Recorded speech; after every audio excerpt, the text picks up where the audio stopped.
Welcome to the Heal Your Hunger Show, where we get to the heart of why you overeat and how to stop. If you struggle with food and weight like I did, welcome home. Welcome everybody to the Heal Your Hunger Show. So happy to have you here. It is a great day to be alive. And I'm really excited about today's guest because knowing that most of the people listening are women, she is talking about such an important topic around your thyroid, optimizing your thyroid, and just being able to have a body that's working right on account of it. So I'm excited about this topic and my guest, whom you will love. And I also want to just say, hey, we are having a really cool event called Make Peace with Food, Love Your Body, Love Your Food, Love Your Life. It's around the corner, literally within days from now. So please do not miss this. It's not being recorded. Why? Because it's you got to be there for the transformation kind of deal. Okay. You can't just, listen to recording later and transform your relationship with food. It doesn't work that way. Sorry. I know that would be nice. I'd make gazillions of dollars if I could do that for you, but no, you got to be there. You got to be there. You have to open your heart.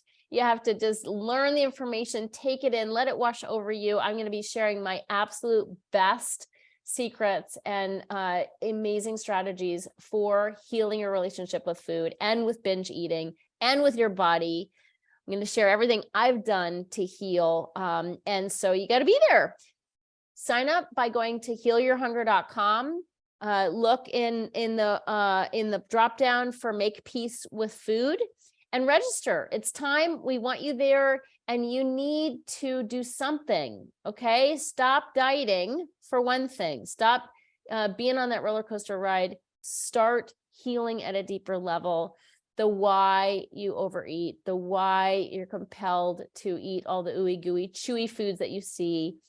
I know the struggle. I've been 50 pounds overweight. I know it's real, but I also know you don't have to keep struggling. So join us for this incredible 3-day event. I can't wait to see you there. I want to meet you. It's going to be a small event, so I'm going to get to meet every single person there and be with you for 3 days. And it's on Zoom, which makes it super convenient, but you do have to let everybody in your life know that this is you time. 3 days, put the distractions aside, get a babysitter, get help to be able to just focus and heal. So I can't wait to see you there.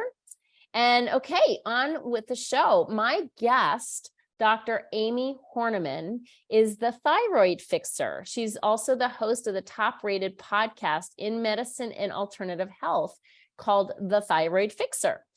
She has listeners around the globe, and she is the founder of the Institute for Thyroid and Hormone Optimization, an organization with transformational, proven approaches to address thyroid dysfunction and support people in returning to full health.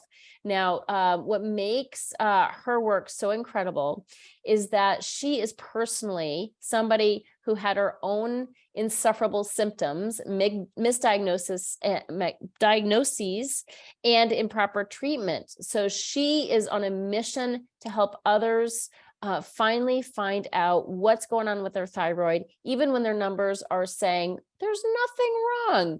Okay, why you feel crappy, why you don't have energy, why you're gaining weight inexplicably. So she's the one to help you understand and sort out all the myths around thyroid help and hormone help and replacement and all that. So we're going to get down into the nitty-gritty here. And I know you'll enjoy this conversation. Super informative. And Dr. Amie's she's awesome. So on with the show. Welcome, Dr. Amie. So glad to have you here. Thank you, Tricia. I'm happy to be here. I adore you. I love your energy. I love your work. I love how many women you're helping with their thyroid. And I just appreciate you and all you do. I know you work as hard, if not harder than I do. Okay. So, entrepreneur life. Yeah. It's absolutely crazy. Super crazy. And you're seeing patients. Yes. Like all the time. So, yeah. So let me start by asking you, what's the most common struggle your patients have with thyroid? It's really a split between weight and fatigue. So it's going to be the weight gain that just kind of keeps coming on, and or the inability to lose weight no matter what they do. And then that's really kind of neck and neck with fatigue. Okay. So they go together like peanut butter and jelly. Exactly. Okay. And is there a certain age that you see these complaints starting? I mean, with thyroid, it can really happen at any age, but because most thyroid conditions are autoimmune, 90 to 95% of hypothyroidism is Hashimoto's, it's the autoimmune form, then we can see that at any given point of life where there's a shift or where there's a stressor. So pregnancy is a huge hormonal shift, and it is a stressor on the body, even though it's very natural and many women do it, right? It's still a stressor on the body. So that can happen. We can see that autoimmune Hashimoto switch turn into the on position in their 20s. If women are pregnant during that time, we can see it in 30s and 40s with hormonal shifts or just the stressors of life. We can see it when someone over diets and over exercises, which usually people start to do when that thyroid condition appears, because they're like, I want to do anything. I want to do anything. I just want this weight off. And then that just makes it worse. And then we can see it in 40s and 50s and 60s when a woman's going into, and I say women because they're more effective, but when a woman is going into perimenopause, menopause. Now we can see it in males too. I'm not leaving you guys out, but same thing. It's normally that shifting of hormones, maybe estrogen goes up, testosterone goes down. And that's where we see those autoimmune conditions present themselves and say hello. Okay, got it. So it's that shift. It's like your body is, is doing funky things and not adjusting the way it's supposed to. Exactly. To those kind of mini traumas to the body, right? Exactly. Yep. Okay. So, and then what's a common myth that women, and most of my audience is women anyway, so don't feel bad talking to women. So what's a common myth that people have? Like, what's a road people start going down and you're like, wait, stop, don't do that? Well, it's one that they hear directly from their medical practitioner is eat less and exercise more. Because if you actually, if you poll even functional medical doctors, even if they've come into our realm of functional medicine, if you ask them, what were you taught in med school? If someone walks into your office and says, hey doc, I just put on 20 pounds and I can't lose it no matter what. Tell them to eat less and exercise more, because that's what everybody needs to do. Calories a calorie, right? So that eat less and exercise more is actually coming out of the mouths of these women's doctors.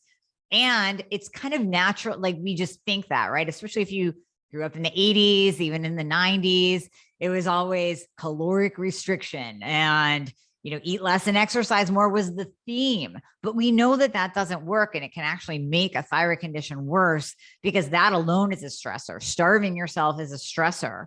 Exercising to the point where you're going more than an hour a day or twice a day or pounding yourself into the ground is a stressor. So that can actually make the situation worse, but that's the myth and the advice that they're getting from their doctor. That is it's so disheartening. And I know this audience, especially, they've heard that for years, and it is so discouraging, because they're like, yeah, doc, I've done that. Doesn't work. I'm still miserable. I still feel bad. And, if they are emotional eaters, they're like, and on top of it, I really can't do it anyway. I can't follow through on that advice anyway. Exactly. Yeah. Exactly. And so tell me what's your sweet spot in terms of what you find most people benefit from? So I like to take, I always say both and. I like to take the both and approach, meaning we're going to look at your thyroid and your hormones and your insulin, because if there is something biologically off, chemically off, hormonally off, we need to address those flat out, because there's no amount of gut healing or adrenal fixing that I'm going to do to give you an optimal T3 level that's going to run your metabolism, or to give you a testosterone level that's in the tank and bring that up into an optimal level. There's nothing else that we can do to make those hormonal changes happen. So yes, there is actual therapy, hormonal replacement therapy, whether that's thyroid hormone, progesterone, testosterone, estrogen, whatever. But then there's the lifestyle factors, and then there's the exercise, and there's the gut, and there's the whole just your mental state around food, what you deal with, Tricia, because we can do all the hormone things. Like I can give you thyroid medication. I can give you hormonal replacement therapy. I can make that look very, very pretty on paper. But if you're over here stressed out and you're battling with food addiction and you're battling with yourself between binging and restricting and going back and forth through all of that, that's going to create such chaos in your body that it's going to affect your gut, and then it's going to affect your adrenals, and it's going to affect how this therapy over here that we're doing with you is working. So it has to be that all-encompassing approach. You can't just do one thing. And this is what I hear from my patients coming to me who have been in the conventional medicine system. Well, we're just going to do this first, and then we'll look at this, and then we'll look at this. And it's like, okay, so this person is going to suffer for 2 years while you chip away at each little thing. Or how about we do it all at once? How about we address just everything at one time? So 6 months from now, that person can look, feel, and perform their best and be the person they're meant to be. Yeah, I love that. So it's doable, right? Totally. 100% doable. And I think a lot of people think that they're a tough case. I bet you hear this too. Is that, oh, I'm so bad. You're not going to be able to help me. Right. I'm such a tough case. And they don't realize that there are 200 women just like them.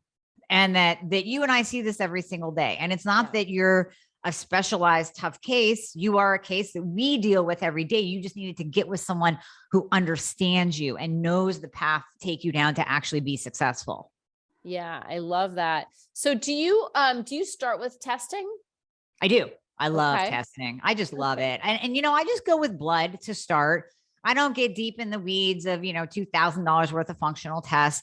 Your blood labs tell me a lot about you. I can tell if you're eating too many carbohydrates, if you're not eating enough protein, if you're dehydrated. I can tell whether or not you have a metabolism, if you're perimenopause, menopause. I mean, we could, even if you're not eating enough salt, I can see that in your lab. So let's start with the blood labs that are covered by your insurance.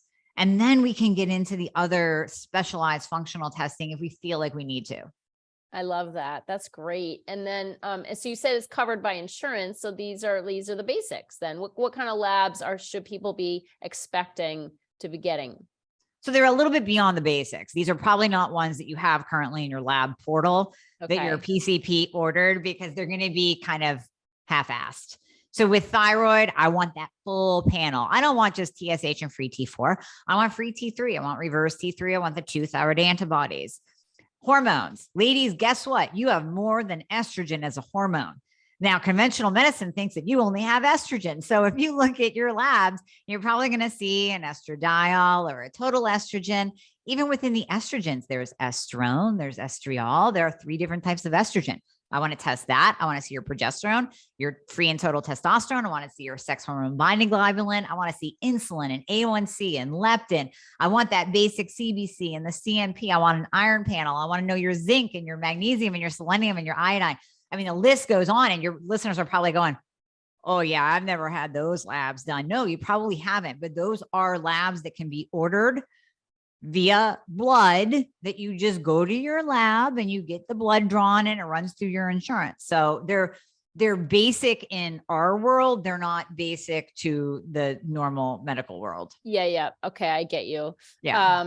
Yeah. Well, that's so good. I mean, that's a lot of stuff. And I like the energy in your voice, Amie, when you're like, and there's this and there's that, like, clearly this is your zone of genius. Like, you're kind of like lions and tigers and bears. Oh my, like there's so much, and it's coming at you, and you're like ready to hit everyone. You're ready to cover this. I love it. Oh yeah. Yeah. That's awesome. So, so let's talk about me. Yeah. So let's do it. All right. So I'm in, I guess, perimenopause, because I still get a period, and I don't feel like I have any issues hormonally, thank God. My period's I turned 55 and now it's a little bit funky. So it's a little bit off kilter. After 2 weeks, I got my period again, and now it's 3 or 4 weeks and I haven't gotten it. So it's just starting to go askew a little bit. Is there anything I need to do now, or do I have to wait till problems pop up? Oh, wow. That's a good question, because you're the anomaly, Tricia. So most women, well, let me ask you a couple of questions. So Sure. how's your sleep? Are you falling asleep on your own every night? Yeah, I fall asleep great. I'm out like a light. Sometimes I'm up in the middle of the night. It's getting harder to fall back asleep when I wake up. And my sister, who's in menopause, she's 3 years older than me, she's having that same problem where if she gets up to go to the bathroom, she's cooked. She can't go back to sleep. Okay. So that's usually progesterone. So progesterone is our calming hormone. Okay. So if we're looking at your labs and your progesterone's in the tank, and you tell me, well, you know what, I'm experiencing anxiety a little bit, I'm kind of edgy, like my husband's asking me, why am I so bitchy? That is classic low progesterone. And then the sleep issues come in as well. With low estrogen, a woman might be experiencing vaginal dryness or pain during intercourse, hair loss, where, when you look at a really old lady who is not using hormone replacement therapy, her hair will be almost see-through. Like you can see her scalp through her hair. That's my sister. estrogen. My sister is freaking out about that. Her she's getting a little bit balding at the top. Your sister needs hormones. Okay. So we need to give her some hormones. Okay. And you have to remember too, and I want to address this because you have a huge female population following. And I would bet money that 75% of them are fearful of hormones because they were told that they're going to cause cancer. Okay. Right. We always hear breast cancer and estrogen, breast cancer and estrogen. Well, let's clarify that. That false fear has come out of the Women's Health Initiative study. It's one of the biggest, most expensive studies ever done, and one of the poorest studies ever done. When they took this group of women to see if hormones, and I'm using air quotes, cause cancer, they used synthetic.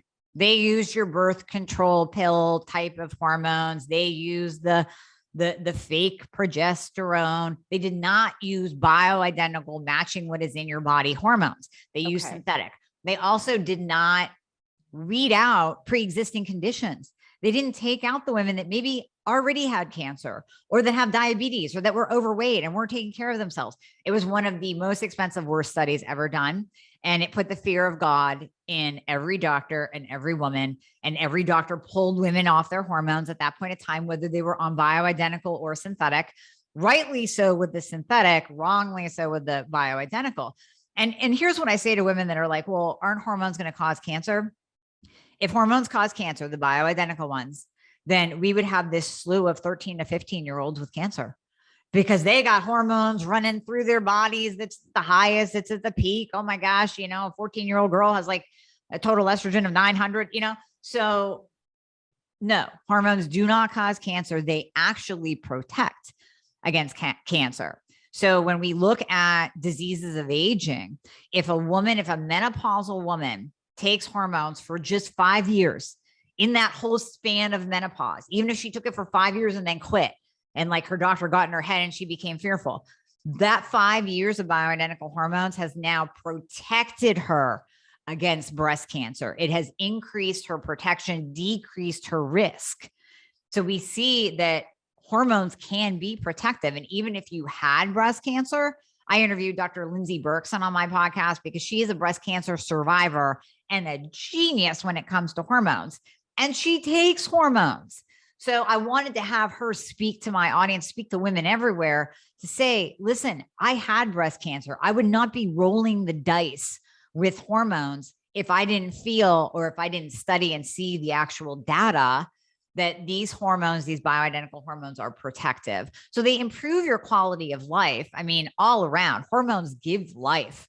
Hormones are anti-aging, but they are also going to protect you as you age. The Cache County studies, I forget what year those were done, they actually showed a significant decrease in Alzheimer's when women use hormones in their menopausal years. So that's another, again, longevity, protection against the diseases of aging. I mean, hormones just protect you. They give you life.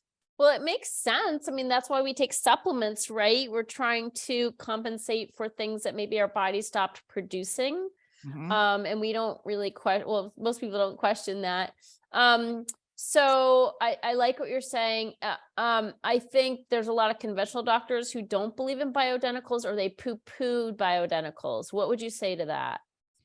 I don't, well, I would just say that they haven't looked at the research and they're not just fully educated on it, because to say that, you're not looking at data at all. Yeah. Bioidentical hormone replacement therapy is replacing hormones that are no longer being made by your body. So let me give you the example of a type 1 diabetic. So a type 1 diabetic, the pancreas does not produce insulin anymore. Insulin's a hormone.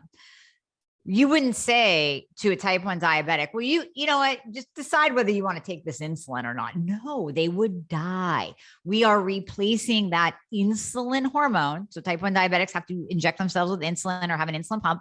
We're replacing that hormone that is no longer being properly made by their pancreas anymore. Same thing. If you're not making enough testosterone, you're not making enough progesterone anymore, ovarian shut down, no more, I mean, why not replace those hormones that are no longer being properly made in their exact identical form? So when a type 1 diabetic takes insulin, they're taking the insulin that is as close to the insulin being made by their pancreas as possible. Same thing with bioidentical hormones, except I think we're even a little bit closer. I mean, Wow. we're pretty much like matching up the chemical structure that is literally produced by your body. I love that. And regarding, you had mentioned vaginal dryness at one point. Is that solvable? I mean, can bioidenticals help with that? Absolutely. Oh my gosh, absolutely. So first of Cool. all, what happens when we lose estrogen is we actually get vaginal atrophy. So the dryness happens, inside, internally. You're just not producing the wet stimulation that you produce when you're younger. So you're not producing the vaginal secretions, and there's actually atrophy of the tissue, which that's when women get the pain during intercourse. So I was just talking to a woman the other day, and she said it was like a light switch. It was like, we're having sex, it's fine. And then one day it's like, oh no, you're not going to touch me anymore. That was so painful. This ain't happening. So we can give her estrogen. We can actually give her even estrogen and testosterone cream you can apply vaginally. And then that is going to help with that dryness. It's going to help with just engorgement of the area. So testosterone actually improves blood flow to that area. So you get a little bit more stimulation if you're using testosterone cream vaginally. Definitely the estrogen cream vaginally helps with the dryness. Okay, well, that's good news. Thank you. Wow, you got all kinds of good news here. I love this topic. I'm passionate about it, and I want every woman to have the information that they need so that they can make an informed choice. Because what I see too often is this medical gaslighting that happens. And by no means, I don't mean this to turn into a let's bash the conventional medical system podcast.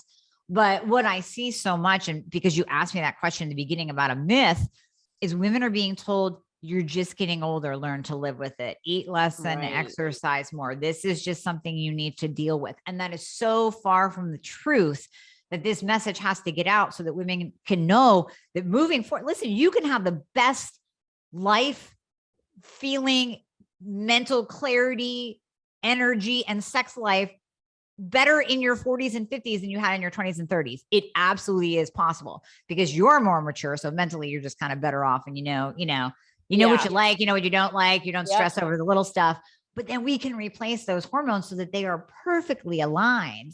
And you're not having these crazy highs and lows that you had in your 20s with all the stress of the 20s. So yeah, you can live a better life. This is not a throw in the towel after you hit perimenopause situation. I love that. That is seriously good news, because it's sad when people just resign themselves, right, to kind of muddling through that it does not have to be that way at all. Right. Can we talk about the different ways that hormones can be administered, and are there pros and cons?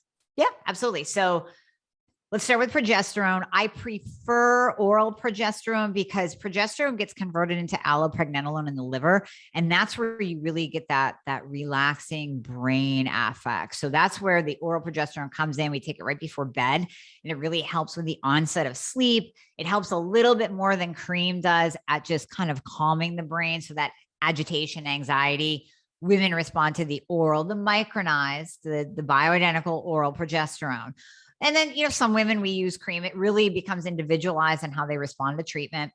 And there's different things that we can even look at on the Dutch test to see how you are processing and methylating that progesterone. And maybe you need a little bit of topical on top of the oral. Estradiol can be patch. It can be troche, although I tend to stay away from anything oral with estrogen. It can be injectable estradiol. So, or it can be topical cream. So there are a variety of ways that we can administer that. No one way is the best. It all comes down to what's easy and breezy for the woman herself. So if you're using a patch, obviously you don't have that vaginal application. A lot of women will experience low estradiol, low estrogen without the vaginal dryness. So maybe a patch is really nice and convenient for them and they're not dealing with creams. Then when we move into testosterone, I prefer, just because of the pattern that I've seen, I prefer injectable testosterone. Number one, no, I don't like pellets. What pellets do is they spike someone super high, and this woman comes in with a dude level of testosterone, but then a month or two later, she's in the toilet, not feeling very good. And she has to wait until they, put the pellet back in, then they put the pellet in, and she's dealing with the cystic acne and the dark hair growth on her face because she's at a dude level of testosterone. So I don't like pellets. Injectable is very, very nice because you do this once or twice a week and you do it subcutaneously into your fat. And that actually slows the distribution. Okay. So like time released. It's kind of like time released. Yeah. Exactly. So instead of going intramuscularly, which a lot of guys do, and they'll still do it once a week, like a high dose once a week. We're even doing this more kind of acute dosing with guys too, microdosing every other day with guys as well, because it helps keep their testosterone levels stable. Injecting sub-Q once or twice a week for a woman helps to keep her testosterone levels stable. So you never get that really big high spike and you never get that deep, deep low. The problem that I see with testosterone cream is in absorption. And I don't know why the cream really tends to work better for estrogen or progesterone at raising those numbers. I can't find data on this at all, but my theory is that what they have to put the testosterone in to deliver it in the skin, I think there's some people that just don't absorb it, whether you have thick skin or whatever it is, they just don't absorb it. Now, some women I've seen their levels go up and cream works really, really well. Other times we have to go the injectable route in order to keep those levels higher in the optimal range. I'm not talking about your standard blood test range. Don't look at that. Just don't even look at it. I'm talking about the optimal range. That's 50 or above for total testosterone is optimal. In standard lab value range, they're cutting you off at a 45, ladies. So you're going to be flagged. They're going to be like, oh, I'm flagged high. No, you're not high. You're at a 50. You're good. Like it's 50 or above. Some women do better with higher numbers, and that's okay. So it's all kind of within, that's personalized medicine. We got to find what works for you.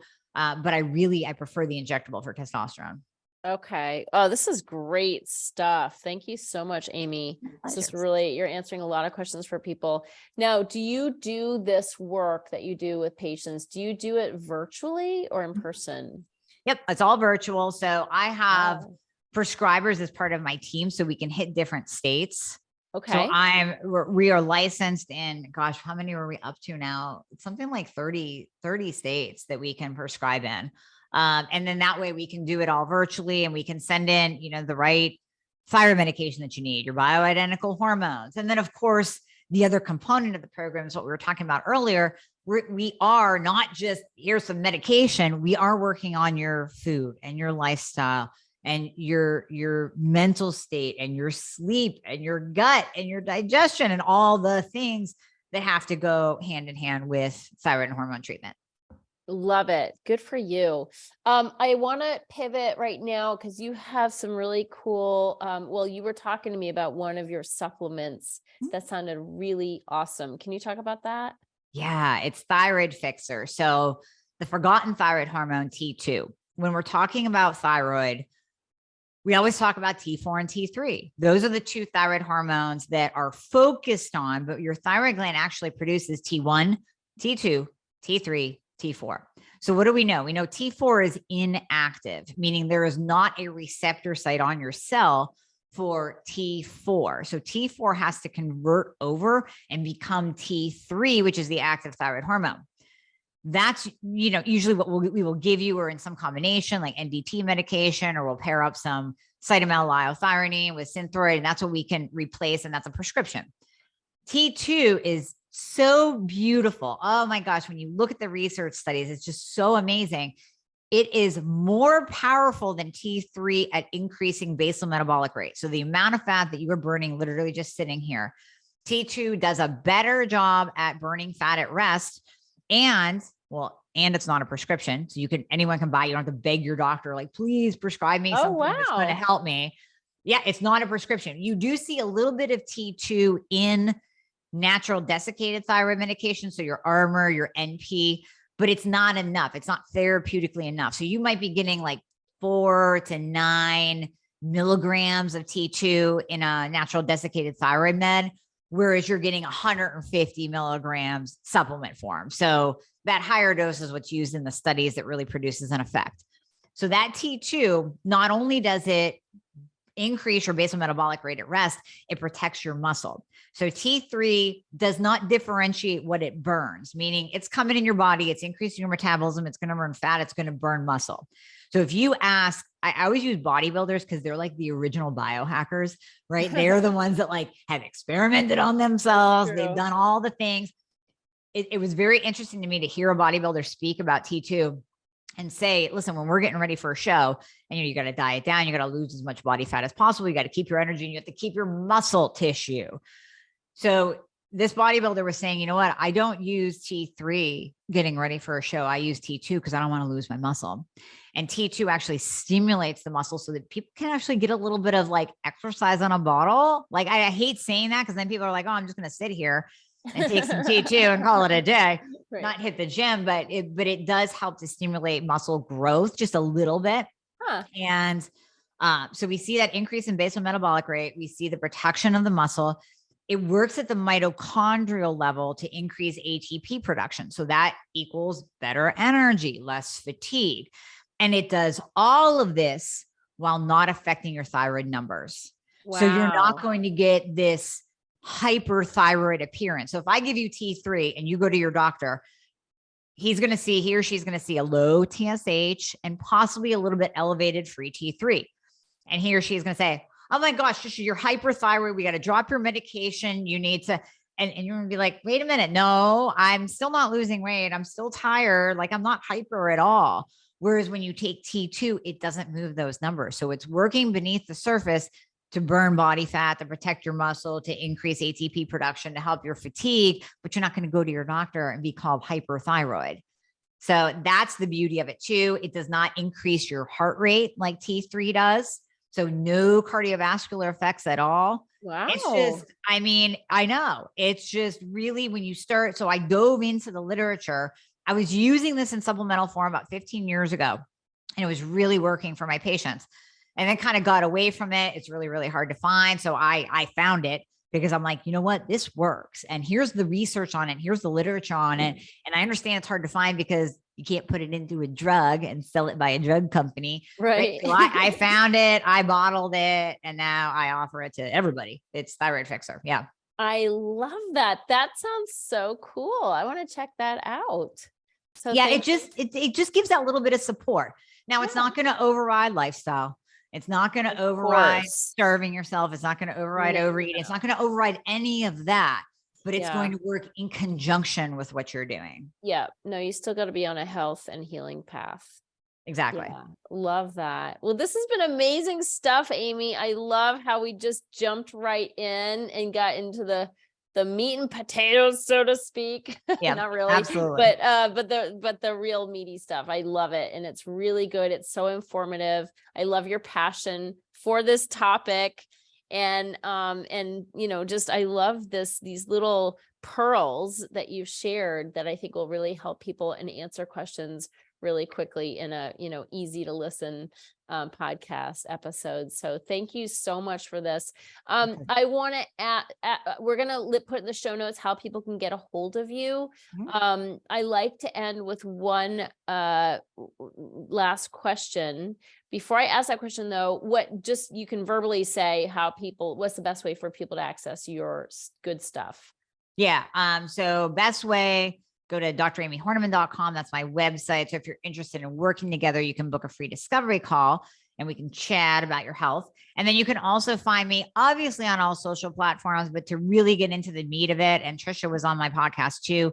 Listen to the Thyroid Fixer podcast on all podcast platforms, because I deep dive into all these topics. And your podcast is awesome. You do such a good job, and you're so like just out there and personable and tell it like it is, obviously, the way the way you have today. Cool. So my last question for you is, this being the Heal Your Hunger show, what is your deepest hunger? Oh, girl, you're coming out of the blue here. Obviously my deepest hunger is doing what I do. Cause like you said, I'm very passionate about it. I mean, I can feel it every time that I talk about it, is that I want to spread the message of hope, because like we talked about earlier, a lot of people come to us and it's like, I'm your toughest case. No one can help me. Right. And that's just such a false belief that I want to break in their minds. And you absolutely have to have hope that you can get better, because I promise you can. And then really kind of, not stopping, just knowing that there's an answer. And I don't care if you were misdiagnosed or if you were told that you're normal, I'll say 6 times, 10 times, you keep going until you find an answer, because you know your body. So my hunger is giving women this hope and the knowledge at the same time, so that they can go, you know what? I don't have to feel like crap the rest of my life. I do not have to learn to live with it. And I don't have to starve myself, eat less and exercise more, and ruin my life, right? In order to feel better, in order to just perform, look, feel, and perform better. So that's my hunger. I love it. Amen to that. All of that. So thank you. You're doing it. I'm so blessed, to have you as a friend and to have you on the show, and you're blessing everybody as you're sharing this really, really vital message. So Amie, thanks so much for being here. Thanks everybody for tuning in. We love you. Please share this show with your girlfriends. They need to hear this great news. And until next time, be well. If you enjoyed this podcast and want to get free support, insider health info, exclusive invites to events, and more, visit healyourhunger.com.